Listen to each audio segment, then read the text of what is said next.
কলকাতা নাম মা কালীর থেকে এসেছে বলে মনে করা হলেও এই ধারণা ঠিক নয়। Welcome to day 1 of Kolkata রীতিকথা। কলিকাতা বা কলকাতা নামকরণের সম্পর্কে গবেষকদের মধ্যে মতান্তর রয়েছে।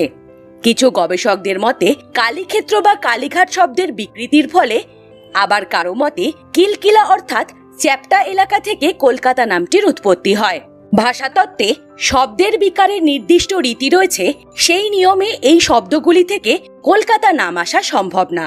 ভাষাবিদ সুনীতি কুমার চট্টোপাধ্যায়ের মতে কলিচুনের জন্য শামুকের আড়ত এবং চুনের কারখানা থেকে কলিকাতা নাম হয়। কলি শব্দটি এসেছে কলিচুন এবং কাতা শব্দের অর্থ শামুক পড়া। 1851 সালে প্রকাশিত FW সিমসের reports of survey of Calcutta থেকে কলকাতার সাথে চুনের কারখানা এবং চুনারিদের সম্পর্কের কথা জানা যায়। ইংরেজরা যখন কলকাতায় আসে দক্ষিণ ভারতের কালিকটের সঙ্গে বাণিজ্যের প্রতিযোগিতা করতে পণ্যে ক্যালকাটা নাম ব্যবহার করত। 2001 সালে ভারত সরকার ক্যালকাটা নাম পরিবর্তন করে কলকাতা নামটি প্রবর্তন করেন।